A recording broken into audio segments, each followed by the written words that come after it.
Welcome everybody. We're back with a bit of chiptune, and we're with President Hoodie and Edge, two other chiptune artists.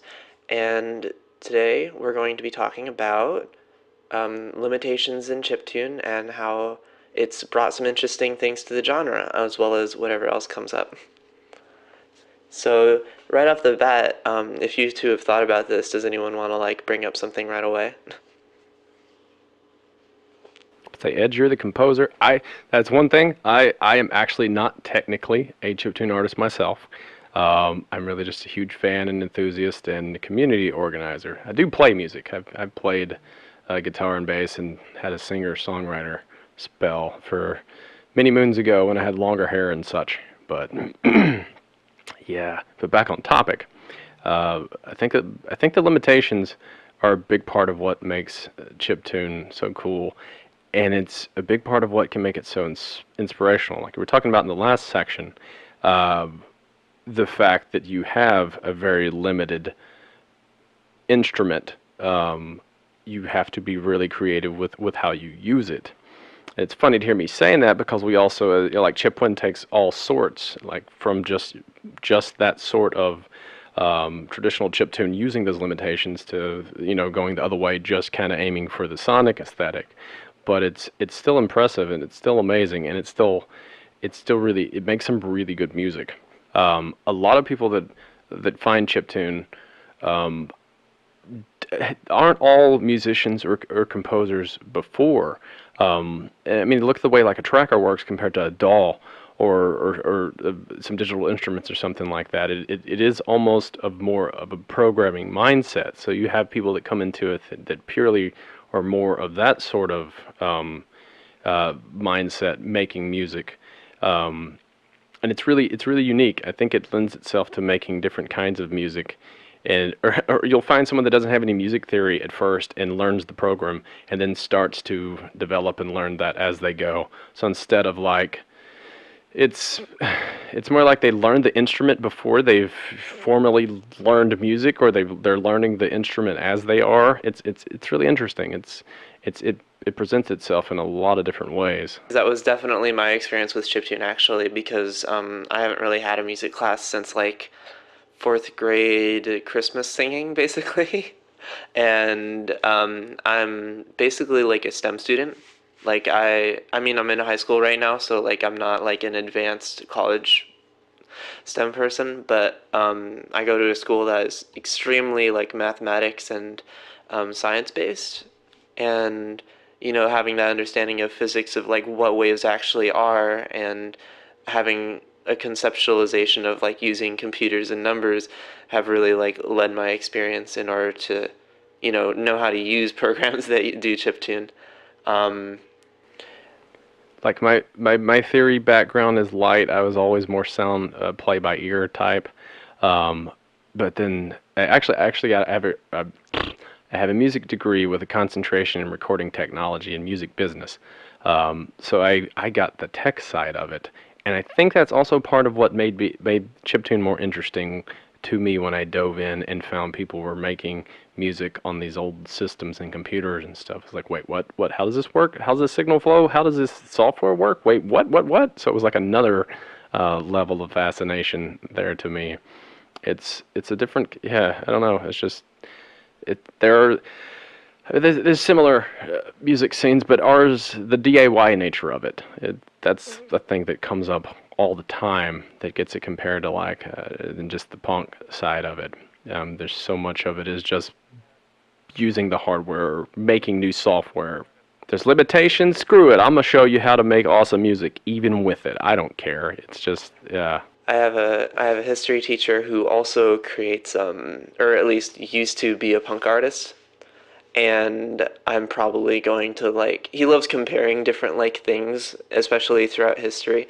So I might actually ask him to join the podcast, and we might have Oh, an you episode should do about that. like what are the similarities and differences between punk and chiptune. That's So that would that's a be, good show. Yes, do the I thing. guess, just to elaborate on what I was saying before about like techniques that you can use. Definitely what the arpeggio, and as well as like the way that Pokemon music used to be composed, with the bass like instead of emphasizing one note but alternating between like two notes. Um, since you only have like usually you only have a couple or a few different sounds that you can play at a time. Um, and since the way the ear works is that if you are listening to like a sound and then it cuts out briefly and then it starts up again, then you still perceive it as though the sound never stopped. So in order to replace chords, you can use a very fast arpeggio, and then it gives this kind of strange perception in your ear that like a chord is playing, but it's really not. It's just extremely fast alternating notes. And chiptune is really cool. As also, this comes back to the community thing. Excuse me. Sharing as far as artists, different artists sharing like their techniques and tricks, their programming tricks with each other. I mean, like even with Volume 7, a few of the artists included links to their save files just so people could look at them and see what they did. Tutorials are left and right. It's just like, hey, I mean, yeah, oh, this is how did you do that? This is how I did that. Here, you want to try it? Oh, wow, that's cool. Hey, I figured out this thing. Oh, wow, I never thought of that. You know, there's a lot of that happens. I mean, there's friendly competition, but for the most part, it's more about it's just making music and enjoying it together. And that's not the case in a lot of music scenes. I don't think we're completely to we can't take all the credit because there's just been so many people of that same mindset. I think we just made a very welcoming place to come and share and to collaborate and to do cool things together. That's, yeah, I don't know. It's a lot more fun that way. At least for me, at least for a lot of us anyway. It's like there's room for everyone to do their thing or to not do their thing how they want, but we just wanted to make that welcoming place for that kind of stuff to happen. So many good things come out of that. Just when you collaborate and when you're open with that kind of stuff. I've seen so many things and so many acts and collaborations and shows and stuff just pop up either in the community or the fringes of the community and stuff like that. I don't know, just it's really fun. Back to that Kindred Spirit inspiration loop again. So we take what we do very seriously, but we don't take ourselves very seriously. That's kind of a motto for Chiptune. We're goofy, we're silly, we're ridiculous. We have a lot of fun, but we really care about chip music, about people, about the community. So it's yeah, like there's Muscle Wizards, man. But the compilation's really good at the same time. So just yeah, we have fun. Yeah, I haven't really met many, if any, chiptune artists who are like very difficult to talk to about chiptune, or just like wouldn't share or want to talk about what they were doing with it. That might just be because it's like so niche that like they don't get to talk about it otherwise. But like I don't know, it's just such a welcoming community, and I don't think I would have wanted to create this podcast and community without it, honestly, because everybody's been like so nice to one another and like sharing and helping each other out, you know? The community, it's just a community thing. Yeah, those so many goofy goofs and inside jokes and stuff, like the whole haunted house thing. I won't get started on that because that's too long of a joke. But it's people having fun and having fun together. And please, this podcast is really cool. Feel free to utilize our community as much as you want to find people to network and to share it as it goes. Both the Facebook group and our Discord, we're happy to support. Yeah. And you too. I mean, admittedly, we don't have as much to offer, but like if you need anything, let me know and I'll do what I can. And I'm good at like the social media stuff and whatnot. I'm kind of well, I get really anxious about like doing this kind of thing. When I get into it, I have fun. I love it. It's a good time, but it's you gotta get past that point. and start chatting. My wife is really good at helping me with that. She's neurotypical. I have anxiety and all kind of fun stuff, but we balance each other out, and it works really great. But no, this has been a good time. Thank you for having us on, or having me on, and I'd be glad to come back or bring other folk and chat. I get my wife on here sometimes. She can chat a whole different side of it. I kind of Okay, no, yeah, I'll wait until she comes back because that's a whole nother set of stories. We actually met and we're married now thanks to the chiptune and VGM and that kind of stuff. So we have a nerd romance story that worked out. It's pretty adorable.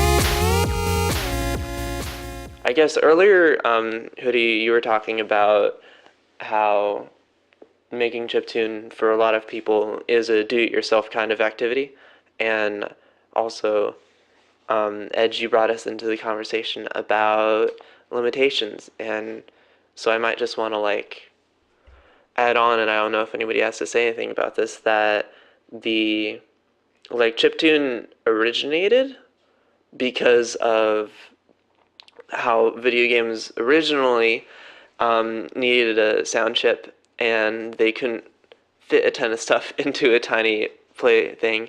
And I guess initially the chiptune, first of all, like the limitations that we're dealing with today were born out of that. And also, one interesting thing about the chiptune scene, it didn't really exist as a do-it-yourself thing because the people who were making chiptune were all people who were working for. Like, I think it's one of the few music genres who wasn't born out of some like underground group, but rather transformed into that. Yeah, its true origins come from actual the technology making that limited music on those old gaming systems. And there's some connections to demo scene too, but that's another whole set of limitations and whatnot. So yeah, it's true. Origin story is definitely a bit different. Um, where it comes, like, yeah, they weren't like retrowave and synthwave is great. I love it. I love some of the music that's coming out of that, but that's more from uh, trying to mirror old aesthetics, sonic aesthetics, and instrumentations and stuff like that. But it's built off a previous wave of music. Chiptune is really comes from that tech and that commercial industry of making video games at one point, and it's been rebirthed purely for making music, uh, for the thrill of it. Some people make money of it, so, and funnily enough, some people are making soundtracks for retro indie games and not so indie games now. So it's kind of looped back around, because gigs are good. But yeah, it's got a different start point, I guess. The other day I was at work and somebody was mentioned, I don't know, there was like a music college professor who like visited the my workplace, and he like asked me what I was doing this summer, and I like mentioned that I do chiptune, and he like got so excited, and he was actually telling me that like chiptune is coming back in the modern age when it comes to things like iPhones and like technology and um, basically just like people want to compress things really small now into these like small devices because that's become really popular. So I don't know how accurate what he said was, but basically the idea is that like chiptune is coming back into the professional scene because of that demand. Once again, it's all like looping back. Not surprised. Some For some folk, it is the nostalgia. It is that, oh my god, it sounds like Metroid or it sounds like something like that. But then you have people that have no connection to video games or retro video games, and they just like the limitations. They like the sound of it, so they're just making it without that connection. But there's both. There's room for both, and like I've one of the things I try to push is just like the different. I call it like VGM and chiptune, some of the nerdcore, geek rock stuff like that. Like DJ remixing artists that do all that kind of stuff. It's kind of a collective of collectives. They're all their own thing, but they have branches and paths that can kind of connect to each other in different ways. Like if you're into this, you might dig this. And I see some of that happening with like the retro wave scene now. I mean, you're seeing even chip artists using that '80s aesthetic or that in their chip music composition. So it's really cool, and it's just another way for people to work together and make more cool stuff and cross promote and enjoy more music. I get bored easily, so I'm always happy to find like more and more music. Or I get it's less that I get bored easy. I get excited easily. So discovering stuff. We all like to discover stuff. That's part of what makes us human.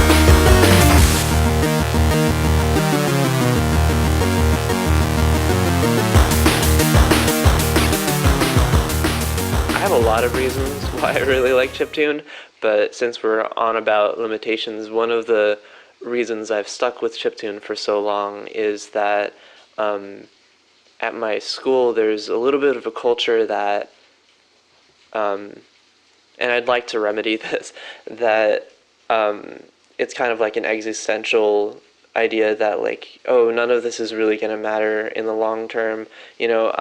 I'm just like a tiny person in this huge, because we live in New York City, we're in Brooklyn, so it's kind of can set in for a lot of different people that they're just like a very small part of like a cog in a huge machine.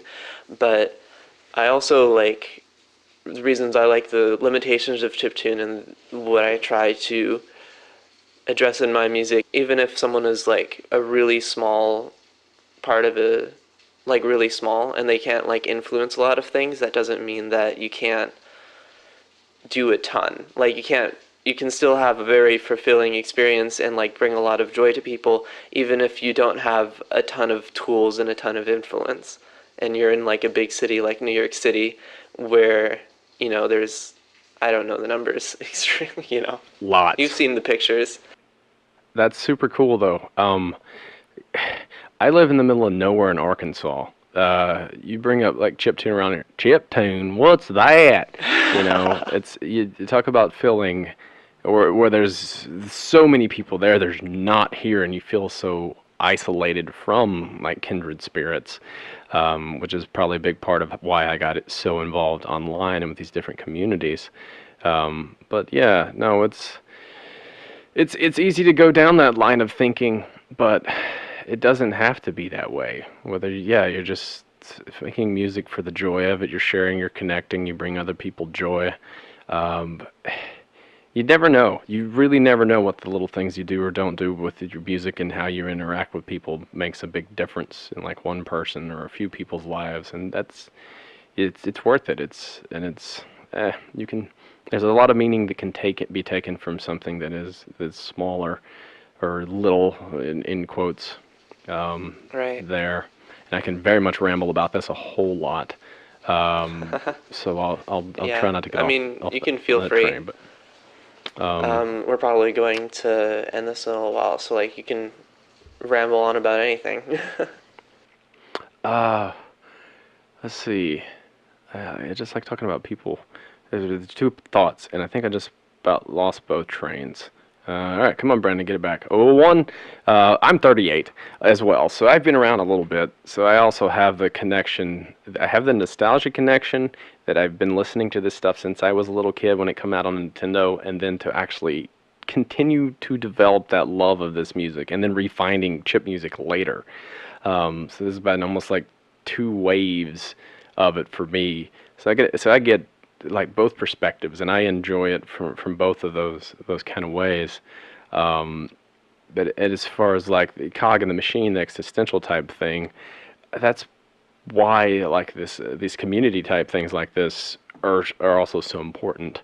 They just allow people, they allow similar folk to connect and to do things together. I've seen them.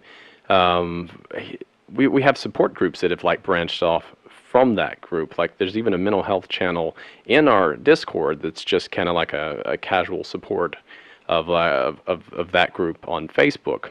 Um, it's because it's just people. You're just dealing with people. When you're dealing with artists and creators and programmers and composers, there's a whole lot of us that are wacky, eccentric folk as well. It's the blessing and the curse. I think a lot of artists and just people in general. It's really people in general. But so that community effort becomes even more important there. Um, you're just talking to someone. You're talking about making music, and you get to know the person, and all kind of things come out of that. You find best friends, or you find a wife, or you find who knows. And that there's a lot of it increases the meaning. If you're just one person in a place just making this music, you can draw some enough from that, and maybe sharing it with one friend. But then you find a way to connect to others. It doesn't matter if it's 10 or 10,000 or something, but it's still just those meaningful connections with other people that you get out of it. And I think that's a big part of it to me too. It's just that. I think the fact that it is largely internet based has been a blessing and a curse at the same time, especially going back like to 2010 and earlier when it was even more fragmented. Um, you get that underground scene mentality that happens naturally when something is, especially if it's like connected to a region, a small town or a small city or this part. This is, we made this. This is ours. And I think that just the fact that there have been more events and more communities, both different types of online communities, but also things like MagFest and other Blipfest, Square Sounds, um, several things in Europe that I can't think of because I'm bad at listing names, but more places for people to come in Boss, uh, places for people to come, those kindred spirits again, and meet in real life and celebrate and get to know each other. It brings it together. It makes it feel a lot more real. Like the internet is great for a whole lot of things, but I love when I actually get to go to a chip fest or showcase or VGM show. That's why I'm so involved with MagFest now. Just getting to be that much of a part of something that brings people together like that is pretty freaking cool.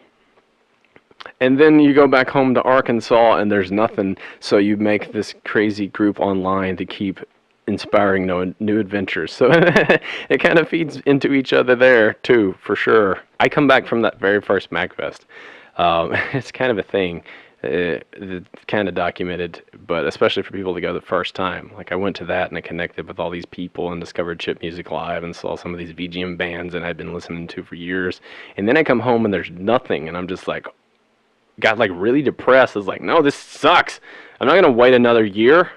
I was like, there's got to be something else I can do. There's got to be something else I can go to. So I got online, but I also found other events. I found a band in my home state of Arkansas that the One Ups. They're like on the other corner of it, so it was like 5 hours away. I was like, wait, what?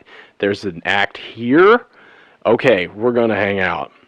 And I found check. I will throw that out right now. chiptuneswin.com/map is a massive data set that my wife has built. It's basically a Google map that lists locations of different chip artists, VGM artists, nerdcore acts, friendly venues, that kind of stuff. And there's a list that corresponds, chiptuneswin.com/list. And even a submission form if you're not on the map and you're an artist who would like to get on that. That's /map form. So that is a great resource for just for like finding some folk locally. Like you're like, oh, this guy lives here. What? Let me message him on Facebook and be like, hey. Wow. Okay. I think I'm gonna do that like right after this. Yes, definitely. chiptunesone.com map. Yeah, it's a great resource. That's my librarian science wife's contribution. Biggest contribution probably to all this is that data set, and it's awesome. It started with a list in the group, just like a little Facebook doc in like 2012. I was like, hey, let's just make a doc where you put your name and you put a URL, and that will help some. But she brings her knowledge base to it later and turned it into that resource, and it's like, whoa, okay, this is better. You have a master's degree in this. You go, girl. But yeah, It's really strange to think about how like thousands and thousands of people are bonding over like chiptune, just like wiggly air that's like more limited than the rest of the wiggly air. once again, while I'm doing my astrophysics experiments to try to warp space-time so that we can have release parties at the same time, I'm also trying to Right. bend space-time Get back to so me that on I that. can go through wormholes and go to all of these vents. Because it is really cool. There are so many more. If you can get that done, I'll try to get that done by the weekend. Cool. Like, no promises. I've been working on that yeah, pretty please, hard for a please while. figure it out and send it to me. So far, Then we could have like everybody on here at once. I got one cat to worm. I haven't seen that cat again. I don't know where it went. Probably a different Think it was lost in the time void. different parallel universe. Hopefully in Catland. I don't know. But yeah. But there are more events. There are more of these smaller events and things happening too, which I get excited when I get excited when I see something new spinning up. I'm like, okay, cool. Y'all go do the thing. I wish I could come. But it's just good to see it happen, because that's what it takes. Just people getting excited enough to get involved and make a little show locally. Yeah, you're gonna struggle with it at first. It's very challenging, even arranging a small one, but you'd be surprised how quickly you can learn and how quickly, you learn each one you do, and still, the little that you get from one is like, okay, well, that was kind of fun. Here's a bunch of things we can fix for the next one, and you can do it better. So, just keep doing it. Keep finding other people to collaborate with. If you can make a local thing happen, do the thing. Oh my God, chiptune needs more of it.